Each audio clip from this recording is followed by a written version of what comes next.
ஈரேழு உலகத்தையும் படைத்த ஆதி சக்தியாகவும் அழிவின் கடவுளாகவும் கடவுள்களுக்கெல்லாம் அரசனாகவும் விளங்கக்கூடிய சிவன் பற்றி தெரியாத ஆளே இல்லைன்னு சொல்லலாம். அத்தகைய சிவன் எவ்வாறு தோன்றினார்னு என்னைக்காவது யோசிச்சிருக்கீங்களா?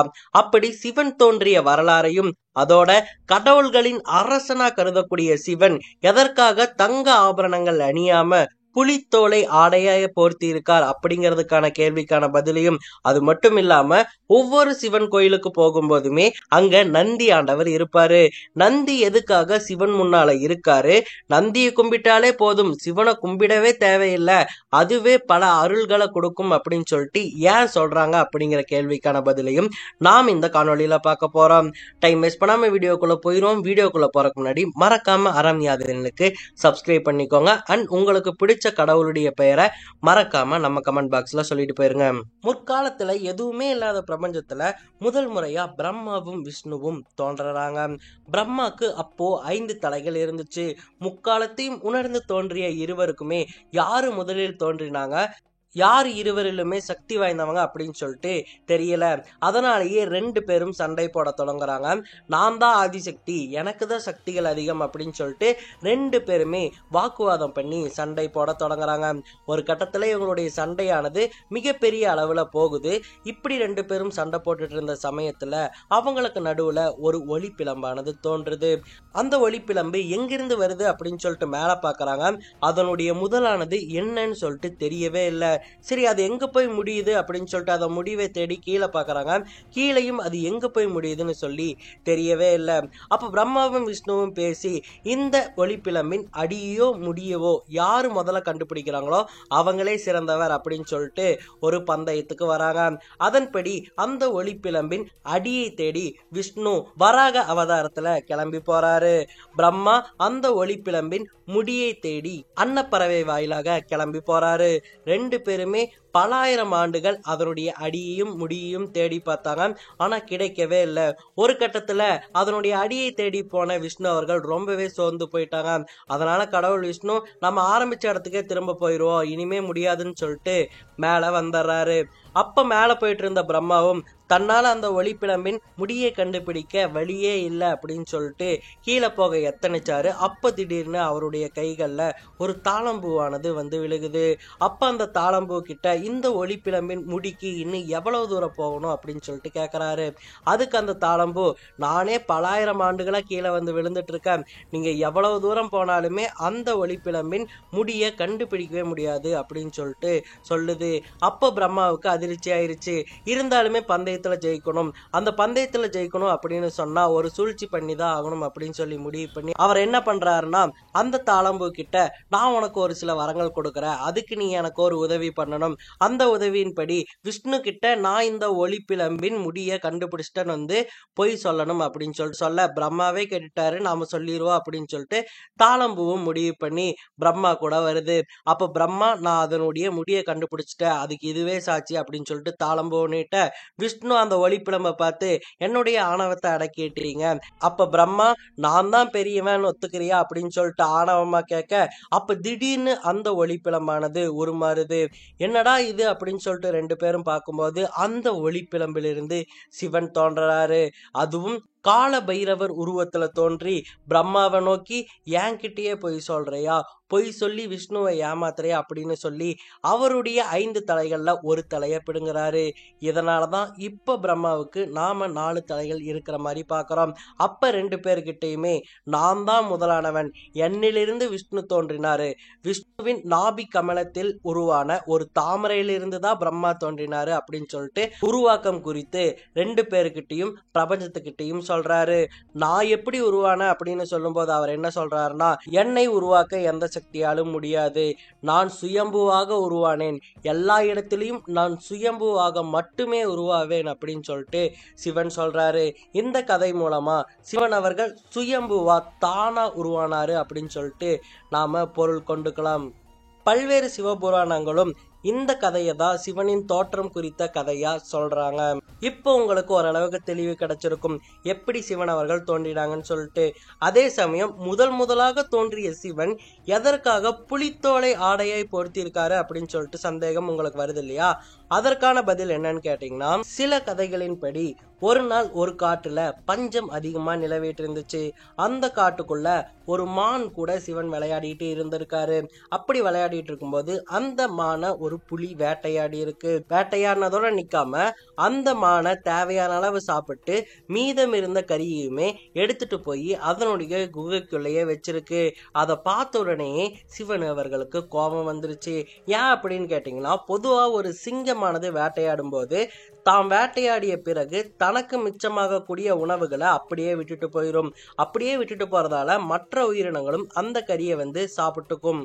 இதனால சரிசமமா எல்லாருக்குமே உணவானது பகிரப்படும். ஆனா புலியானது என்ன பண்ணிருக்குன்னா, மற்ற உயிரினங்களுக்கு நான் வேட்டையாடிய உணவு போய் சேரக்கூடாது அப்படிங்கிறதுக்காக ஒரு ஆணவத்துல அதிகார துணியில அந்த கறியை எடுத்துட்டு போய் பதுக்கி வச்சிருக்கு. இதை பார்த்து கோபம் கொண்ட சிவன் என்ன பண்றாருன்னா, அந்த புலியை வேட்டையாடி உன்னுடைய ஆணவத்துக்கும் அதிகாரத்திற்கும் இந்த தோல் தான காரணம், இந்த தோல் இனிமே என்னுடைய இடைக்கு கீழே தான் எப்பவுமே இருக்குன்னு சொல்லி அந்த புலியை வேட்டையாடி அந்த புலித்தோலை பயன்படுத்தி இடை துணியா கட்டிக்கிறாரு. இதோட அவர் அமரும் ஆசனத்திலையுமே அந்த புலித்தோலை போர்த்தி தான் அவர் அமருவாரு. இந்த கதையாலதான் சிவன் அவர்கள் புலித்தோலை போர்த்திய உடை அணிந்திருக்காரு அப்படின்னு சொல்லிட்டு சில கதைகள் சொல்லப்படுது. உங்களுக்கு புலித்தோலை ஏன் சிவன் போர்த்திருக்காரு அப்படிங்கிறதுக்கான வேறு கதை தெரியும்னா அதை மறக்காம கமெண்ட்ல சொல்லுங்க. சரி, இப்போ ஏன் ஒவ்வொரு சிவன் ஆலயத்திலுமே நந்தி இருக்கிறாரு அப்படிங்கிறதுக்கான கதையை பார்த்துருவோம். முன்னொரு காலத்துல தமிழகத்தில் இருக்கக்கூடிய திருவையாறு அப்படிங்கிற தலத்துல சிலோத முனிவர் அப்படிங்கிறவர் வாழ்ந்துட்டு இருந்தாரு. இவருக்கு வீரகவியர் அப்படிங்கிற பெயருமே இருந்துச்சு. இவருக்கு சித்திரவதி அப்படிங்கிற ஒரு மனைவியும் இருந்தாங்க. 2 பேரோட வீட்டுக்குமே சப்தரிசிகள் ஒரு நாள் உணவு உண்ண வந்தாங்க. உணவு உண்ண வந்தவங்க, உங்க வீட்டுல குழந்தைகள் இல்லையா அப்படின்னு சொல்லி கேட்கவுமே, இல்ல, எங்களுக்கு ரொம்ப நாளா குழந்தைகள் இல்லாம நாங்க கஷ்டப்பட்டுட்டு இருக்கோம், எங்களுக்கு குழந்தை வரம் இல்ல அப்படின்னு சொல்லவும், சப்தரிசிகள் கோபமா, நாங்க குழந்தைகள் இல்லாத வீட்டுல சாப்பிட மாட்டோம் அப்படின்னு சொல்லி கிளம்பி போயிடுறாங்க. இதனால சிலோத முனிவர் ரொம்பவே சோகமாயிடுறாரு. அதனால அவர் என்ன பண்றாருன்னா, சிவனை நோக்கி 1000 வருடங்கள் ஒரு கடுமையான தவம் இருக்கிறாரு. அந்த தவத்தின் வாயிலா சிவன் அவர் முன்னாடி தோன்றாரு. அப்படி தோன்றிய உடனேயே சிலோத முனிவர் என்ன கேட்கிறாருன்னா, எனக்கு குழந்தை வரம் இல்ல, எனக்கு குழந்தை வரம் வேண்டும், அதுவும் உங்க அம்சத்துல நீங்களே எனக்கு குழந்தையா பிறக்கணும் அப்படின்னு சொல்லிட்டு கேட்கிறாரு. அப்படியே ஆகட்டும் அப்படின்னு சொல்லிட்டு சிவன் சொல்லிடுறாரு. அப்படியாக ஒரு நாள் வேள்வி செய்யறதுக்காக நிலத்தை சிலோத முனிவர் உழுதுறாரு. அப்படி அந்த நிலத்தை தோண்டும் போது அந்த நிலத்துக்குள்ள ஒரு தங்க பெட்டியானது இருக்கு. அந்த தங்கப்பெட்டியை திறந்து பார்க்கும்போது அந்த தங்கப்பெட்டிக்குள்ள 3 கண்களோட மாட்டின் உருவத்துல ஒரு குழந்தையானது இருக்குது. எல்லாருமே இது அசுரனின் குழந்தை அப்படின்னு சொல்லிட்டு பயந்து போய் சொல்ல சிலோத முனிவரும் அதை மூடிறாரு. அப்ப திடீர்னு வானத்திலிருந்து ஒரு அசரீரி குரல் கேக்குது. அந்த குரலானது, சிலோத முனி, உனக்கு நான் தரக்கூடிய வரம் இதுதான், அந்த பெட்டியை திரும்பவும் திறந்து மூடு அப்படின்னு சொல்ல சிலோத முனிவரும் அதை திறந்து மறுபடியும் மூடுறாரு. அப்படியாக 2வது முறை திறக்கும் போது அந்த மாட்டின் உருவத்தில் இருந்த குழந்தையானது ஒரு அழகிய குழந்தையா உருமாறுது. அந்த குழந்தைய சித்திரவதி கிட்ட கொண்டு போய் கொடுக்க 2 பேருமே அந்த குழந்தைக்கு நந்தி அப்படிங்கிற பெயரை சுற்றி வளர்க்க தொடங்குறாங்க. அப்போ ஒரு நாள் நந்திக்கு 7 வயசு இருக்கும்போது அவங்களுடைய வீட்டுக்கு மித்ரா வருணர்கள் அப்படிங்கிற 2 தேவர்கள் வராங்க. 2 தேவர்களுமே சாப்பாடு சாப்பிட்டு போறாங்க. அப்ப அந்த தேவர்கள் நந்தியை பார்த்து, நீ 100 வருஷம் வாழ்வ, அதிக நாட்கள் வாழ்வ அப்படின்னு சொல்லிட்டு வாழ்த்துறதுக்கு பதிலா நீ நல்ல ஒரு அதிகாரத்தில் இருக்கக்கூடிய இடத்துக்கு போவ அப்படின்னு சொல்லிட்டு வாழ்த்திட்டு போறாங்க. இதனால சிலோத முனிவர் ரொம்ப சோகமாயிறாரு.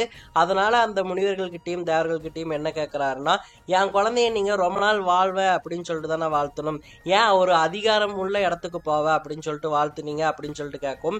அப்பதான் அவங்க சொல்றாங்க, நீ தப்பா எடுத்துக்காத, உண்மையதான் சொன்னோம், உன்னுடைய குழந்தை 8 வயசுக்கு மேல வாழவே வாழாது, அவருடைய ஆயுட்காலம் 8 தான் அப்படின்னு சொல்ல சிலோத முனிவர் சோகமாயிறாரு. அப்ப இந்த தகவலை கேட்ட 7 வயது கொண்ட நந்தி என்ன பண்றாருன்னா, அப்பா கவலைப்படாதீங்க, நான் ரொம்ப நாள் உங்க கண்ணு முன்னாடி உயிரோட இருப்பேன், நான் சிவனை நோக்கி தவம் இருந்து நான் என்னுடைய ஆயுட்காலத்தை கூட்டுறேன் அப்படின்னு சொல்லிட்டு சொல்றாரு. அப்ப அவருடைய அப்பாவான சிலோத முனிவர் என்ன சொல்றாருன்னா, நானே 1000 வருடம் கடும் தவத்திற்கு பிறகுதான் சிவனை பார்த்தேன், ஆனா உனக்கு இருக்கிறதே ஒரே வருஷம்தான், நீ எப்படி தவம் இருந்து சிவனை காண முடியும்னு சொல்ல, சிவன் உண்மையான பக்தி இருந்தா எப்ப வேணா வருவாரு அப்படின்னு சொல்லிட்டு சொல்ல, சிலோத முனிவரும் நந்தியின் கோரிக்கைக்கு அனுமதி கொடுக்கிறாரு. அப்போ நந்தி பூனை நதியில போய் அதனுடைய ஆழத்தில் நின்னு தண்ணிக்குள்ள மூச்சு அப்படிங்கிற ஒன்னையே மறந்து தவம் செய்ய தொடங்குறான். அவன் ருத்ர நாமமான சிவனின் நாமத்தை உச்சரித்துக்கிட்டு அந்த தவத்தை தொடர்றான். 1,000,000 முறைக்கு மேல ருத்ர நாமத்தை அவன் சொல்ல சிவன் மெய்மறந்து போய் நந்திய பார்க்க வராரு. நந்தி முன்னாடி சிவன் காட்சி அளித்த உடனேயே நந்தி மெய் சிலிர்த்து போயிடுறான். அப்போ தான் என்ன வரம் கேட்க எதற்காக தவம் இருக்கோ அப்படின்னு சொல்லிட்டு மறந்து போன நந்தி என்ன பண்றாருன்னா, சிவனை அடிக்கடி பார்க்கணும், உங்களை நான் அடிக்கடி பார்க்கணும் அப்படின்னு சொன்னா எனக்கு இன்னும் 1,000,000 முறை இந்த ருத்ரநாமத்தை சொல்ல அனுமதி கொடுங்க அப்படின்னு சொல்லிட்டு சொல்லி கேட்கறான். அப்படி கேட்கும்போது சிவனும் அப்படியே ஆகட்டும்னு சொல்ல மறுபடியும் நந்தி 1,000,000 முறை ருத்ரநாமத்தை சொல்றான். அப்படி சொல்லி உடனேயே மறுபடியும் சிவன் காட்சி தராரு. உனக்கு என்ன வேணும்னு கேட்க, நான் மறுபடியும் உங்களை பார்க்கணும், நான் மறுபடியும் 1,000,000 முறை ருத்ரநாமம் சொல்ல வாய்ப்பு கொடுங்க அப்படின்னு சொல்லிட்டு சொல்றான். இந்த மாதிரி 7 தடவை தொடர்ச்சியா நடக்குது. 7,000,000 முறை ருத்ரநாமத்தை வாயால உச்சரித்ததாலேயே தேவர்களையும் தாண்டிய ஒரு உச்ச சக்தி அவனுக்குள்ள வருது. அப்போ எல்லாருமே நடுநடுங்கி போயிடுறாங்க. இத்தகைய உச்ச சக்தி ஒருத்தங்களுக்கு வர வாய்ப்பே கிடையாதுன்னு சொல்லிட்டு தேவர்களே கவலை கொண்டு போயிடுறாங்க. அப்ப சிவன் உலகத்தை நோக்கி அப்படியாக 8,000,000 முறை ருத்ரநாமத்தை உச்சரித்து மிகப்பெரிய நான் எங்கெங்கெல்லாம் இருக்கணும் அங்க நந்தி தேவன் கண்டிப்பா இருப்பான். பெரிய சக்தி அடைந்த நந்தியை பார்க்கறதுக்காக எல்லா கடவுளுமே வராங்க. பார்வதி, விநாயகர், முருகர், பிரம்மர், விஷ்ணு, 3000 தேவர்கள்னு சொல்லிட்டு எல்லாருமே நந்தி முன்னாடி சிவனின் தலைமை ஏற்று காட்சி அளிக்கிறாங்க. என்னை வணங்க வரவங்க என்னை வணங்காவிடனும் நந்தியை வணங்கி விட்டாலே போதும், அது என்னை வணங்கினதுக்கு சமம், அந்த அளவுக்கு மிக உயரம் தான் நந்தி அப்படின்னு சொல்லிட்டு சொல்றாரு. அது மட்டும் இல்லாம என் நெற்றி கண்ணில் இருந்து ஒரு தீ பிளம்பு பிறப்புட்டா அது இந்த உலகத்தையே அழிச்சிரும், ஆனா அந்த பிளம்பிலிருந்து தப்பிக்க கூடிய ஒரே ஆளா இனி நந்தி இருப்பா அப்படின்னு சொல்லிட்டு ஒரு மாபெரும் வரத்தை கொடுக்க அன்னையிலிருந்து தான் நந்தி சிவன் அருகில போய் சிவனுக்கு வாகனமா மாறுறாரு. அப்படி வாகனமா மாறினதுக்கு பரிசாக சிவன் நந்திக்கு நந்தி கிட்ட சிவன், நீ 8,000,000 முறை ருத்ரநாமம் உச்சரித்ததாலேயே நீ மிகப்பெரிய பதவியை அடைஞ்சிட்ட, இப்ப நான் உனக்கு என்ன ஒரு வரம் தர முடியும், நீ ஏற்கனவே தேவர்களின் சக்திக்கு இணையான ஒரு சக்தியை பெற்றுட்ட அப்படின்னு சொல்லிட்டு கேட்க, எனக்கு அது எல்லாம் வேண்டாம், எனக்கு எப்பவுமே உங்க பக்கம் இருக்கணும் அப்படின்னு சொல்லிட்டு சிவன் கிட்ட நந்தி கோரிக்கை வைக்கிறாரு. சிவனும் அப்படியே ஆகட்டும் அப்படிங்கிற ஒரு மாபெரும் வரத்தை கொடுக்கிறாரு. அப்ப சிவன், இந்த உலகத்தில் இருக்கக்கூடிய மிகப்பெரிய அதிகாரமே நான் தான், அந்த அதிகாரமான நான் என்ன பார்க்கணும் அப்படிங்கிறதுக்கான அதிகாரத்தையே உனக்கு கொடுக்கறேன், நீ தான் நான் தான் நீ அப்படின்னு சொல்லிட்டு நந்திக்கு மிகப்பெரிய ஒரு வரத்தையே கொடுக்கிறாரு. நவரத்ன மணிமகுடத்தையும் வெள்ளி நிற ஆடையையும் 1000 தாமரை கொண்ட மலரையும் கொடுத்து தன்னுடைய வாகனமா மாத்திக்கிறாரு. இப்படிதான் நந்தி அவர்கள் சிவனின் வாகனமா மாறினாரு. இது மட்டும் கிடையாது, இன்னும் எண்ணற்ற தகவல்கள் சிவனை பற்றி இருக்கு. அந்த தகவல்கள், அந்த ஆன்மீக தகவல்கள் பற்றி எல்லாம் தெரிஞ்சுக்கணும் அப்படின்னு சொன்னா மறக்காம நம்ம அறம் யாதினில சப்ஸ்கிரைப் பண்ணி வச்சுக்கோங்க.